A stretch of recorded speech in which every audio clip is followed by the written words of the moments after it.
My name is Vivian Parry. I'm the head of public engagement at Genomics England, and I've been with the organisation since its very beginning, when there were just 5 people working for Genomics England. What we're trying to do in this session is talk to you about the importance of participants and researchers working together, and particularly in this discovery forum, the importance of researchers from industry working with participants. There are pathways that we can create to help you at every stage along the pathway from research to product. And I want to introduce our panel that we have. I have Gillian Hastings-Ward. Gillian is the chair of our participant panel. Then I'm channeling Helen Mendes, who is another participant from our panel. Unfortunately, she's unwell today, so Helen, hope you get better soon, but I am channeling your thoughts and I will be making points for you on your behalf. Then we also have Imran Kauser. Imran is VP and General Manager UK of Novartis Gene Therapies, and you've been particularly involved with SMA. And perfectly timed, we have Richard Irwin, General Manager of Roche. Richard and Roche have been with us from the very beginning of time, almost, with Genomics England. So let me start with you, Gillian. Can you explain exactly what the participant panel is and does? Thanks very much, Viv. I too feel like I've been here a long time now, and it goes without saying, I think that the participant panel have been able to be in touch with quite a lot of the major decisions that Genomics England has made throughout its existence so far, and we're looking forward to carrying on in a similar vein. The participant panel is made up of people whose data is currently held by Genomics England, so either we have rare conditions ourselves or we look after someone who does, or some of us are cancer patients, and we bring that richness of lived experience, however you care to describe it, into the comments that we can bring to Genomics England when we're talking about how you do things and how we could do things together even better. So the participant panel meets 4 times a year, and we bring in anybody from Genomics England and its partners to talk to us about what they're doing. And we also send representatives to sit on a number of the decision-making bodies that Genomics England looks after. So the Access Review Committee will be of particular interest to this audience today. The committee which looks at the applications to access this wonderful rich resource of data that you curate on our behalf. And that's been a really interesting journey that we've been on as participants to hear about how the utility of that data is evolving as we move forward. We also have participants sitting on the Ethics Advisory Committee and on other bodies within Genomics England who are seeking to get an overview of what the organisation is doing as a whole.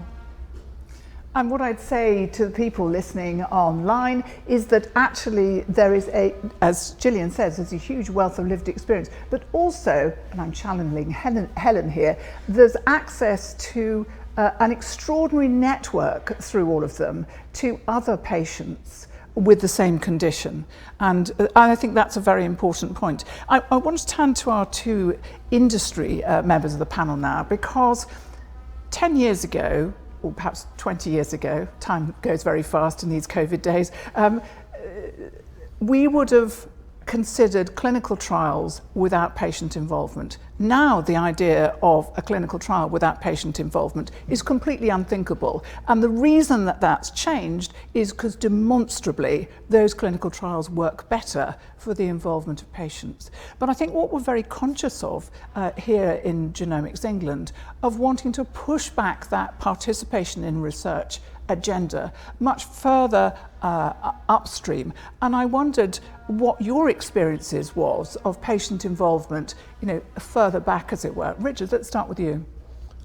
Viv, first let me say I'm not here to plug the company I work for. But do. No, I don't, no. And look, we have still got a huge amount that we need to do, both as individual companies and as an industry. But I think as an industry it has moved forward a hell of a lot. And I think where it works best is involving patients from the beginning, not just when you've got an issue. And that sounds so simple, but I know for us in a lot of countries now, we have patient councils that sit and not just have a voice, but have a voice in our finances, have a voice in our strategy, with full disclosure of everything, profitability on testing, on medicines, on everything. And I think we've got to have that attitude that there is nothing to hide. You know, clearly there needs to be full disclosure of those patients, of what support we've given, etc. And then the last bit, and I hate to use industry speak, but co-creation. You know, not just involve them, but make sure they are instrumental to shaping the plans that you're going to take going forward. You know, without patients, we have nothing. We've got to show them it's not only about individual passion for particular interventions, but that we understand it's not just about one thing, it's about the entirety. Look, genomics is the answer to some of the biggest medical challenges that we have. But if we can get patients to passionately believe that by contributing, they're going to be part of getting the answers. And by the way, I've never come across a cancer patient who doesn't want to be part of finding the cures of the future, etc. And the same is for, I'm sure, for other rare diseases, etc. But maybe a last comment, sometimes we have to explain really complex things, and that's not always easy. But anyway, I think only collectively, if we take that on with integrity. But that's about training participants, isn't it? It's about giving them the tools so that they can help get really involved in the decision making. It is. It is. Yeah. Can I just chip in? Two things you said there really resonated, thank you. First one was, I was really fascinated that you described co-creation as an industry term, because we think of it as a participant involvement term, and that demonstrates that we're all coming at it with the same mindset, I think, which is great. And the other question was, yeah, absolutely. I mean, we fully support the ability to have patient voices in those decision-making and oversight functions, which is fantastic. And people should never underestimate the power of metaphor. You know, you can explain quite complicated things if you use a simple language. The aquarium or the lending library metaphor regarding Genomics England's data is one of the best, and it still means a lot to everybody, and you can't misinterpret that. No, well, you have to pay to get into the aquarium. People discovery from they pay to have access, but because somebody has to pay for the fish food, the little castles they swim through. But that doesn't mean they own the fish. So and actually there has been a lot of we talk about greenwashing, but there's kind of been some patient washing about, hasn't there? That people make a lot of claims about patient involvement and patients being at the centre of it and patient-centric, but actually there's not a lot of walking the walk. But Imran, I'm going to come to you. Oh, Viv, can I just jump in just very quickly? Come on, we all live in a world that we are quite frankly cynical. So let's judge everyone by their actions and not by their words. Yes. And whether we're individual companies, a sector, all of us together, words are cheap and easy. Let's be accountable for our actions. Indeed. Imran. So I can answer that, but both using my personal background, but also what Novartis Gene Therapies and Novartis as a whole has done with patients. So I remember about 20 years ago, I graduated from medical school, and then it was a very paternalistic world. You know, the patient just carried the disease, but the disease is what you treated, not the patient. And in some ways that was reflected in industry up until very recently as well. The patient is at the end of everything that you're trying to do.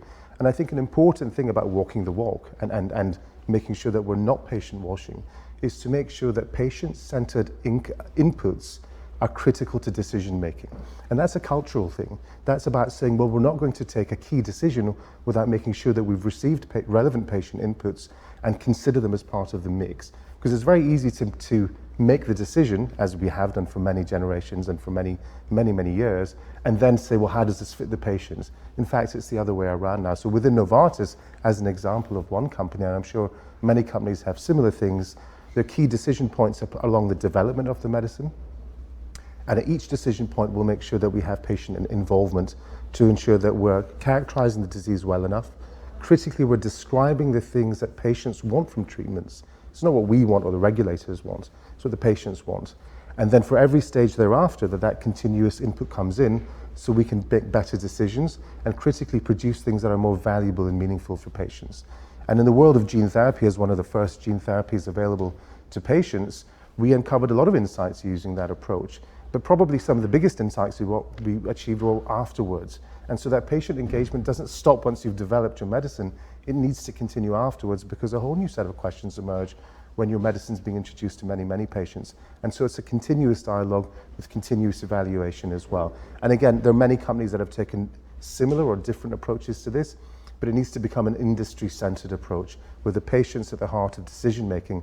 And that cultural change will take a bit of time, but I'd strongly contest that it's patient washing. I'd say that actually this is a cultural shift and change in the benefit of patients. So you heard that term here first, patient washing.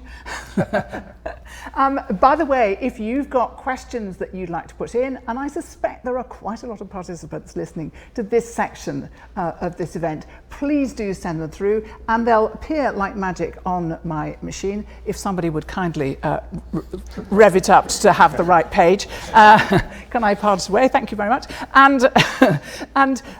But I want to take you all back, particularly to the research side, not just the development of the medicine, but to the research. And I want to go to Gillian to tell us a bit about her experience with GRIN. And GRIN is the variant that your son Sam has. But I just want you to tell us what happened when you got researchers all together for the first time. Thanks very much. Yeah, my son has a genetic disorder on his GRIN1 gene. There's a number of different GRI genes now which have been discovered to be part of a similar family, all of which have neurodevelopmental impacts and some wider ones as well. And over the last few years, the GRIN Foundation, the Cure GRIN Foundation, has been working together as a community to try and find out what matters most to our patient families, and to try and use that to develop a sort of top 10 research questions that we'd like to put to the research community. And if we don't know the answers among the researchers that we're already in touch with, then we'll be putting that out more widely to the community to see whether anyone else can help us find the answers to that. But it has been fascinating being able to speak to people who, for example, have been working in labs with mice that have GRIN1 or GRIN2B genetic variants, and asking them about the similarities between their mice and our children, which I know we're moving away from mouse models now, but it's been incredible just to hear about how some of us, right down to our children have lustrous hair, and the GRIN1 mice have a dark stripe down their back until you switch off the gene variant that's causing the trouble, and then they go back to having regular fur. There's all kinds of genetic impacts. Lanky fur to glossy fur. We have no idea about the wider impact of some of these genes yet, and that to me says that we need to do a lot more basic science to understand the individual variants and what they mean for humans as well as for mice, but also just the power of being able to make that connection with the researchers, because some of the behavioural models they'd been working on, for example, they could discount some of the theories they'd been developing on the basis of what we were able to tell them about how our children react in certain circumstances. And that's actually a critical point, isn't it? That patients and participants are bringing insights to researchers really at a very early stage, which can mean actually altering the shape of their research and focusing on things that really are likely to be productive. Would you say that was true? Absolutely. I think it's an area that Novartis have done incredible things with SMA. And I think, this is a disease that sometimes you cannot understand the symptoms by reading a paper or whatever. You have to sit in a room with the family concerned. You talk about the patients, by the way. Let's not forget the families and the carers, because for a lot of diseases, unfortunately, it's not the patients that actually you're listening to, it's their carers and their families. But it's amazed me, things that we might be quite blasé about in terms of some of the clinical changes that for the patients and their families involved are absolutely massive. And I think that's the bit that you get. We traditionally think of these diseases in maybe traditional terms, and we'll look at very fixed primary and secondary endpoints from studies. I think we're learning really, really quickly that the endpoints that we may have used in a whole range of diseases 10 or 20 years ago maybe are not fit for purpose anymore, and only by working with patients, community, patient orgs do you start to understand what are the real drivers and the real endpoints that you need to power studies on. Imran? No, I entirely echo that. And I think also there's an evolution as well in expectation, and COVID certainly played a role there, where people generally have a better understanding of what research involves and what's required to produce, in this case, an effective vaccine or many other treatments. But I think it also makes us question, well, what are we actually trying to achieve? Because the treatment may be successful in a way that's appropriate for a regulator, but actually in the real world, patients might want something else, the health system might want something else. And how do we make sure that we capture those benefits so that we can describe them and demonstrate utility and value and benefit? And that's quite challenging. But on top of that, particularly in the world of rare diseases or genetic diseases, there's the potential of using digital to either understand a disease better, to capture endpoints and movements better, and then to track those over a period of time, which can provide huge insights. But that doesn't happen in a research project. That really needs to happen in a real world setting with families and with patients involved as well, so that we can be informed as to what we should be trying to solve and tackle, and not the other way around, which is kind of our default mode that we've always had. So I think patient engagement is a continuum, and it doesn't start at a particular point, and it doesn't end at a particular point. It has to be continuous and ongoing, but it needs to become embedded in part of the culture. And I think actually Genomics England has done a superb job with the Participation Council to make sure that Participant panel, apologies. To make sure you get it right. Participant panel, to make sure that voice is heard, because as Richard said at the start, a lot of these concepts are complicated, and there is a method in a way that we all need to work, researchers, industry, Genomics England need to work to simplify that using metaphors and other ways, because there's some genuine questions that need to be answered, which might seem somewhat trivial or secondary to industry, but actually for families or those suffering are actually critical and can make all the difference. And I think understanding each other's world a bit better will make all of us succeed. And there isn't I think sometimes for the public, it's industry bad and patients good. And actually we need to get away from that to a much more partnership model, because participants have their data in this because they want it to be used, because they want the treatments and new insights that you are developing. So there has to be this partnership model. We've got some questions coming in. Thank you for those. Keep them coming in. For Gillian, how would you like to see industry involving patients? What a gift of question that is. Thanks very much, somebody. Thank you, one of the participant panel. Wow, yes. Well, what I would really like to see would be Genomics England, if it's going to be at the heart of this UK genomics ecosystem, to try and take a role as a facilitator of conversation, basically, between the communities that we come from and the enterprises out there who are already doing interesting things, so that we can all understand better where we're coming from, and also so that we can do some of that demystification.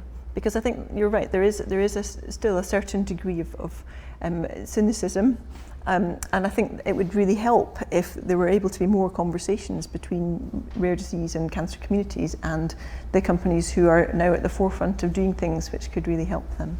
So that would be the heart of it, really. If Genomics England can become a facilitator of conversations between these different communities, that would be a fantastic thing. And actually the participant panel sits in its own infinity loop, really, with many of the patient organisations on the one side and the researchers on the other.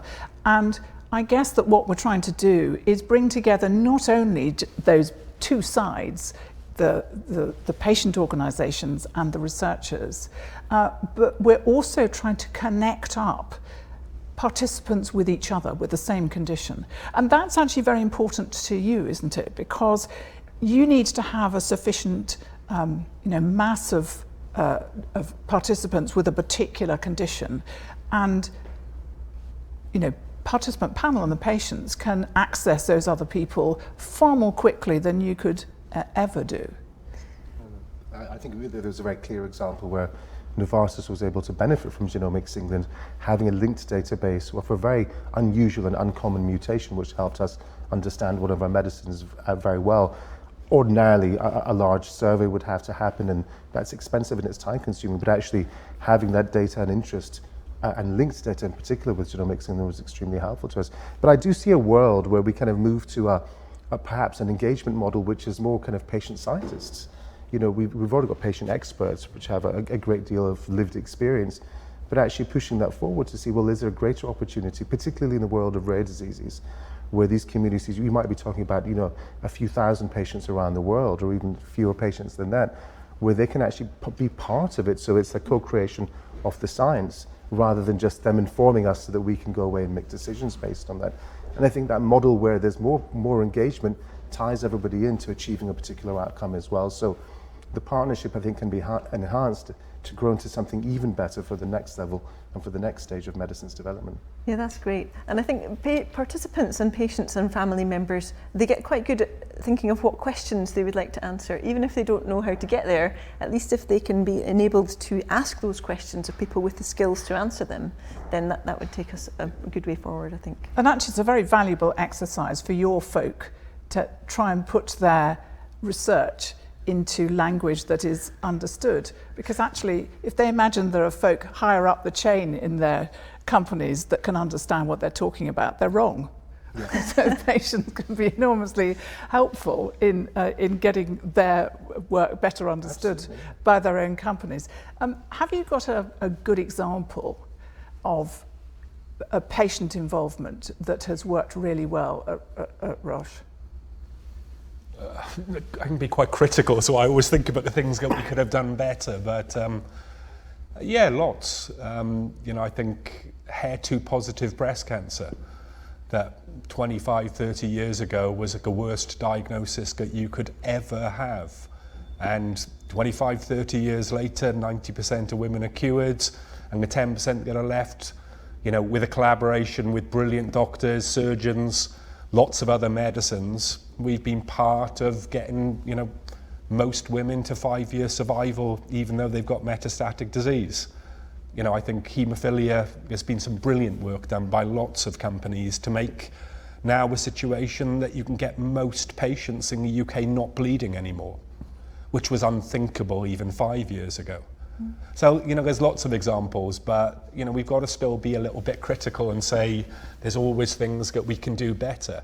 I think what we're trying to do is create an ecosystem, because alone no one can do anything. And I think, I know it's hard at times, but bringing in politicians even, the healthcare system, yes, the patients, carers and company, and sort of getting okay with understanding that where each party is coming from, and you mentioned it, realising what outcomes that you're trying to get to at the end of it. I think if you can do those things, you can take on virtually any disease and make a difference. The only comment I did want to make is, as someone who's worked 34 years in one company straight out of university, scientific theory counts for absolutely zero. If I had a penny for every great scientific theory in a rare disease, that when it came to clinically did precisely zero. So honestly, until you get your clinical data, our scientists in every company and scientists and clinicians in every hospital will sell you on the rationale of a mode of action. Don't listen. Until you get the clinical data, really honestly, mechanisms of action are lovely and sexy, but they don't count for anything. So partnerships with patients are critically important. Always. So Gillian, how would you like to see, we've talked about, we'd like to see industry being involved, but what are the particular things that you think the participant panel could offer members of the Discovery Forum? How could we help them to help participants be involved right up at the top and at the beginning of the research journey? Yeah, great question, and it's one that I think we need to evolve in conversation really. There are only 25 people on the participant panel, and much as we would love to do it full time, we're limited in the scope. But you have access to a cast of thousands. We have access to a cast of thousands, and many of them may be leaping at the opportunities that they're hearing about here to try and come forward and make something together. I think as a first stage, it would be really helpful for the participant community to hear more about what the Discovery Forum members are working on. I know there's commercial limits to what you can say in public in advance of big discoveries, but I think certainly demystifying that and sharing more about where you're looking at next would then inspire a whole generation of people out in the community who would be keen to get more involved and to hear more about it. Imran, you've been very involved with SMA and the development of treatments for that. How have you involved patients, and what has that done for you?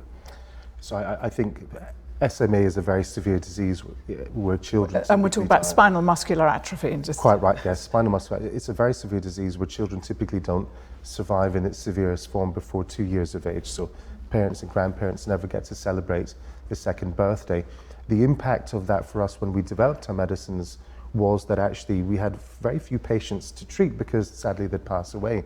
But we did have feedback from families from the very beginning of what they would feel would be beneficial beyond just extending life. And so we were able to engage those families very early on and first explain to them what a gene therapy is to help them understand, does it mean that this condition will never be present in my family ever again, or will it only be for the child that's affected?